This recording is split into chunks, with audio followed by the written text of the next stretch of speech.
एक बात कहूं? हाँ कहो। आज बहुत दिन के बाद तुम्हारे चेहरे पे मुस्कुराहट देख रहा हूं। इसे जाने मत देना, हमेशा ऐसे ही मुस्कुराते रहना।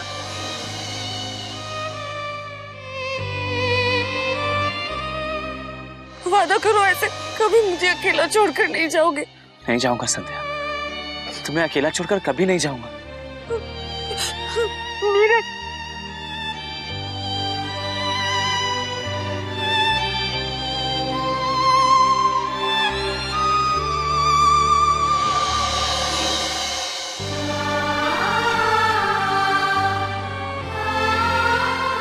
सुन ली अपनी संध्या की आवाज जिससे तू प्यार करता है। नीरज मुझसे? हाँ तुमसे, तुमसे प्यार करता है वो संध्या।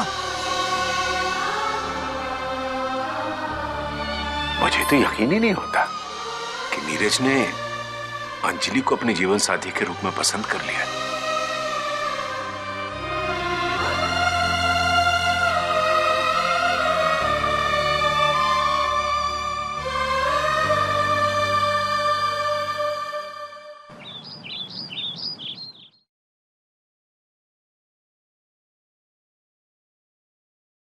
अरे दादाजी, आज शहर से जल्दी आ गए? कृष्ण बेटा। हाँ बेटा, क्या हुआ कि सुबह में जल्दी जल्दी उठ गया तो जल्दी सैर के लिए चला गया तो जल्दी वापस आ गया। हाँ? बहुत खुश हुआ आज। बैठ, तेरे से बात करनी, बैठ। देख, कल ही मैंने तुझसे कहा था ना कि मैं शादी के बारे में नीरज से बात करूंगा। देख, आज मेरे मन का सारा बोझ हल्का हो गया। उसने अपने दिल की बात भी कह दी और शादी के लिए मान भी गया।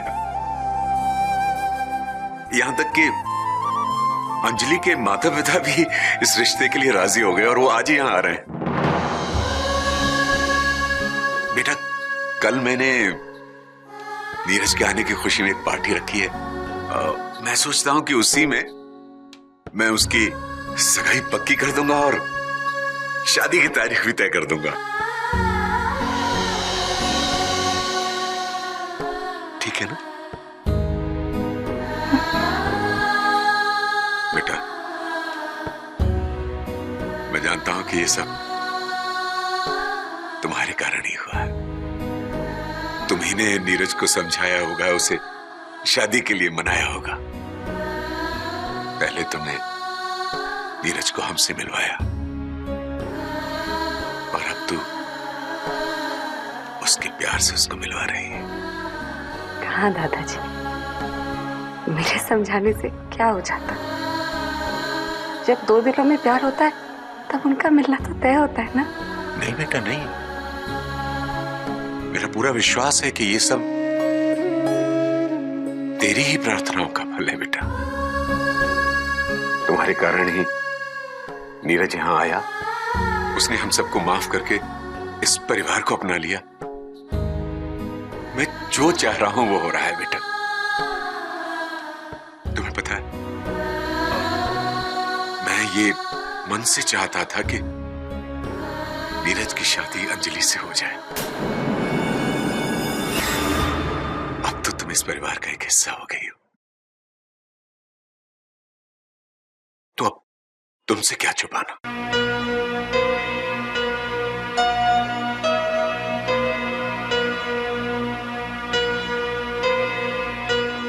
जब तुम इस घर में आई थी ना,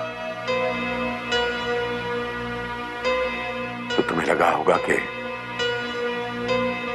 हम लोग बहुत पैसे वाले हैं, बहुत रईस हैं, बहुत बड़ा कारोबार है, बड़ा नाम है।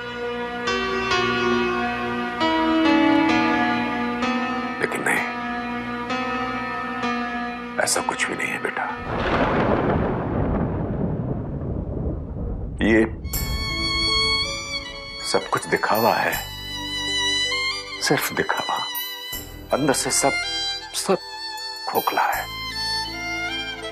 मैं ही जानता हूं कि मैं कैसे इस बिजनेस को चला रहा हूं।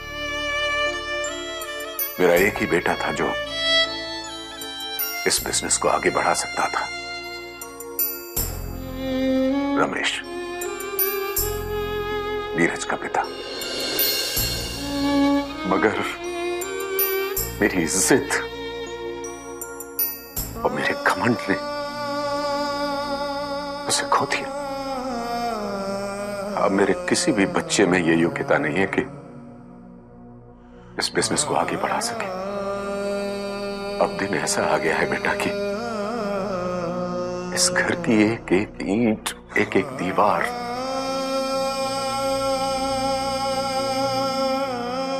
गिरवी रखी हुई है। इसीलिए मैं चाहता हूं कि नीरज की शादी अंजलि से हो जाए। बेटा, अंजलि और पूर्वी अहमदाबाद के बहुत बड़े इंडस्ट्रियलिस्ट बीनानी की बेटियां हैं। पूर्वी की शादी तो मेरे पोते राज से हो गई। अब अगर नीरज की भी शादी अंजलि से हो जाएगी ना बेटा, तो वीरानी परिवार अपने दोनों दामादों को अपने व्यापार में हिस्सेदार बना लेगा और इससे हमारी इंडस्ट्री में, हमारे बिजनेस में हमारा नाम हो जाए, प्रतिष्ठा बढ़े। तुझे लगता है कि मैं स्वार्थी हूं ना बेटा? पर मैं क्या करूं? बेबस अब तो ईश्वर से एक ही प्रार्थना कर बेटे कि इस रिश्ते में कोई विघ्न ना आए।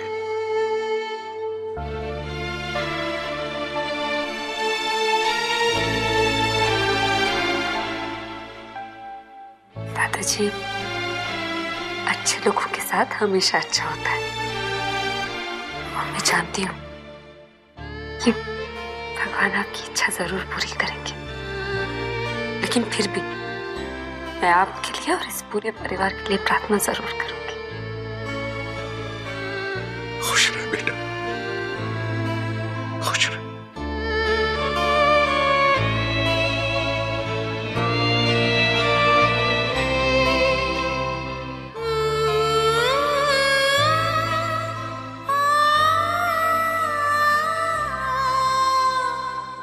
हे भगवान, दादाजी की सारी इच्छाएं पूरी करना, इस परिवार को हर वो खुशी देना जो वो चाहते हैं।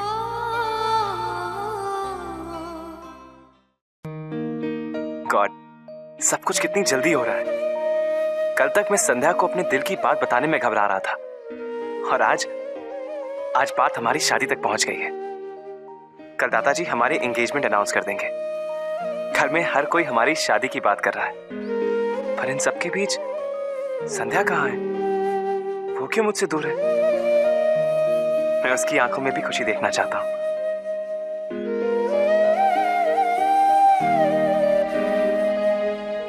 दूर क्यों नहीं होगी? अब वो तो मुझसे बात करना चाहती है, मैं उससे दूर भाग रहा हूं, उससे बात करने से बच रहा हूं। पता नहीं दादाजी ने उससे हमारी शादी की बात की भी है या नहीं। कोई बात नहीं, मैं खुद जाकर उसे गुड न्यूज दे देता हूं। उसे भी तो अपने बहनों को बुलाना होगा।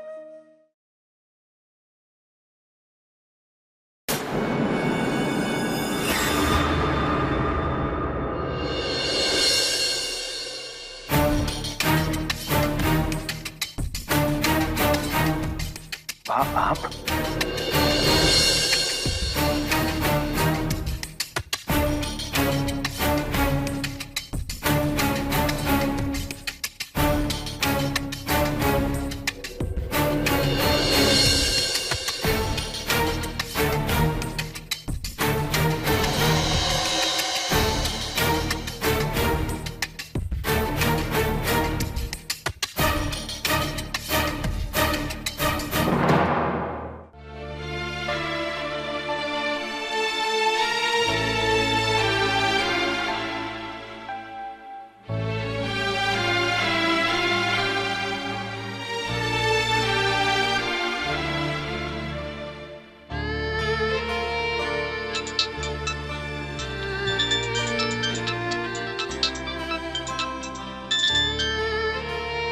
हाँ शादी, कैसी हैं आप? मैं ठीक हूँ, तू बता, तू कैसी है? मैं भी ठीक हूँ। आप लोगों की बहुत याद आती है। चल झूठी, नीरज के साथ रह रही है और हमारी याद आती है। अच्छा बता, वैलेंटाइंस डे कैसा रहा? तूने उसे अपने दिल की बात कही या नहीं? प्लीज श्रेयाती, मैंने आपसे कितनी बार कहा है, प्लीज मुझसे ऐसा मजाक मत किया कीजिए। नीरज मुझे चाहता था, ये मेरी शादी से पहले की बात है।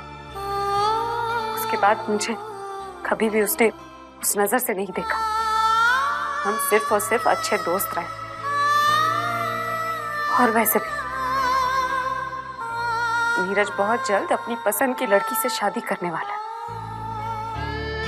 कल शाम को नीरज और अंजलि की एंगेजमेंट की अनाउंसमेंट होने वाली है।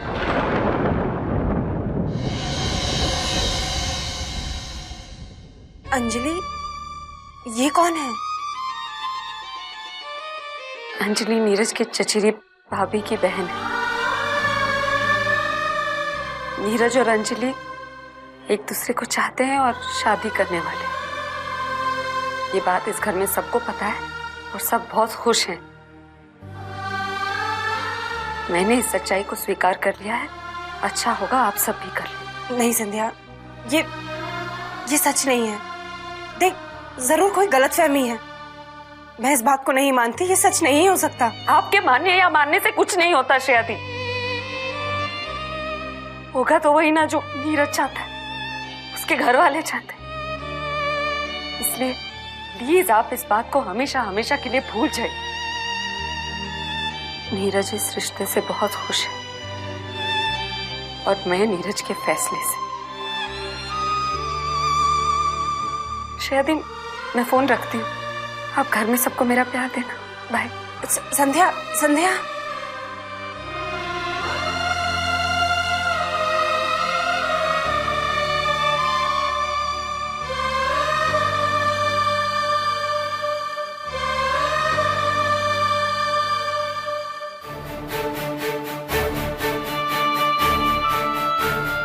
नहीं, ये कैसे हो सकता है? रीना, मैंने तुम्हारे कहने पर, तुम पर भरोसा करके तुम्हें वो चिट्ठी दी थी। तुम ऐसा कैसे कर सकती हो रीना?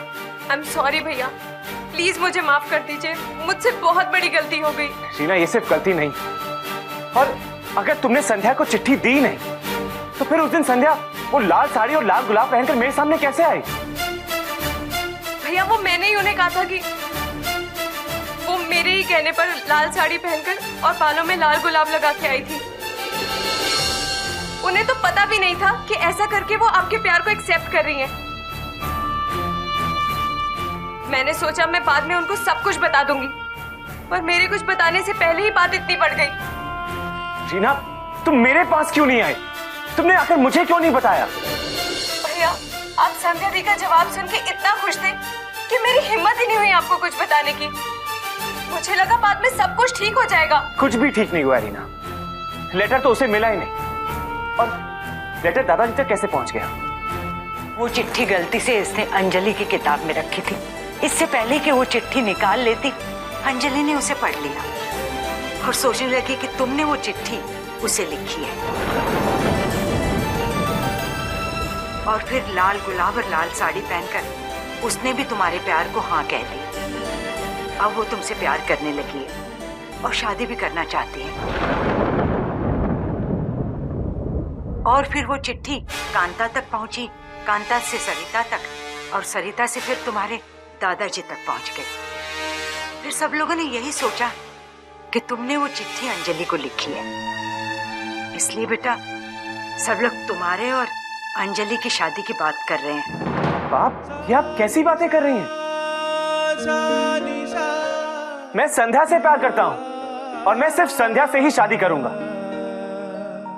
बाप, मैं अभी जाके दादाजी से बात करता हूं। नहीं बेटा, सबसे पहले तुझे संध्या से बात करनी चाहिए। वो तो बेचारी ये भी नहीं जानती कि तू उससे प्यार करता है या नहीं। जा बेटा, जाकर संध्या से अपने प्यार का इजहार कर, फिर बाद में दादाजी से बात करना।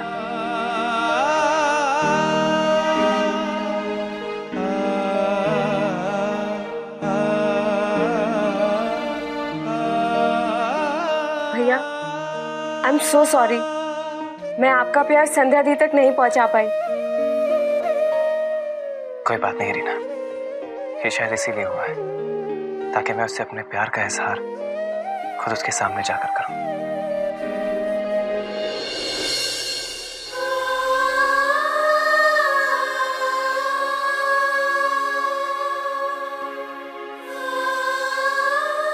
रीना, अनमोल, हम भी चलते हैं संध्या के पास उससे बात करने। जी माँ, चलो।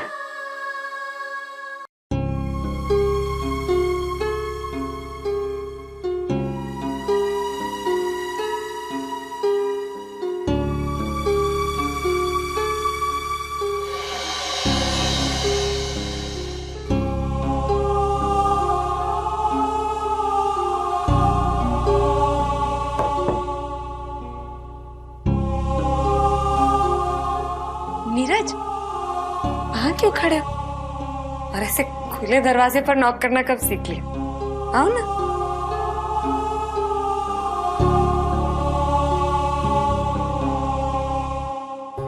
संध्या, मैं तुमसे कुछ कहना चाहता हूँ। जानती हूँ, अंजलि से शादी करने वाले हो ना? तुम खुश हो, तुम्हारे घर वाले खुश हैं, और मैं भी।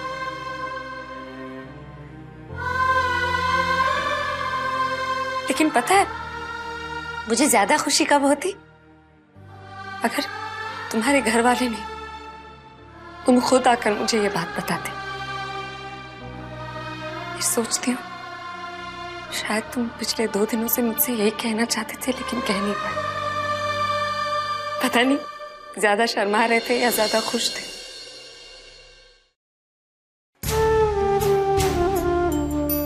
ठीक कहा तुमने संध्या, मैं बहुत शर्मा रहा था, बहुत खुश था। पर तुम जानती हो मैं तुमसे क्या कहना चाहता था? संध्या, मैं तुमसे ये कहना चाहता था कि मैं तुमसे बहुत प्यार करता हूं।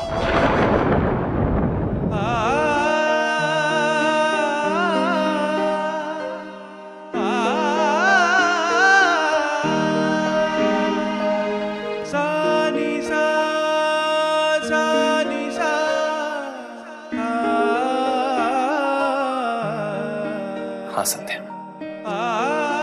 जो लेटर अंजलि ने पढ़ा है मैंने वो अंजलि के लिए नहीं, तुम्हारे लिए लिखा था। और ये बात तुम अच्छी तरह जानती हो कि मैं तुम्हारी शादी के पहले से तुमसे प्यार करता हूं, और आज भी करता हूं संध्या। बस ये बात बोलने की कभी हिम्मत नहीं हुई। बड़ी मुश्किल से मैंने अपने दिल की बात उस लेटर में लिखी थी, पर रीना की गलती की वजह से वो लेटर तुम्हारी जगह अंजलि को मिल गया, और उसे लगा कि मैं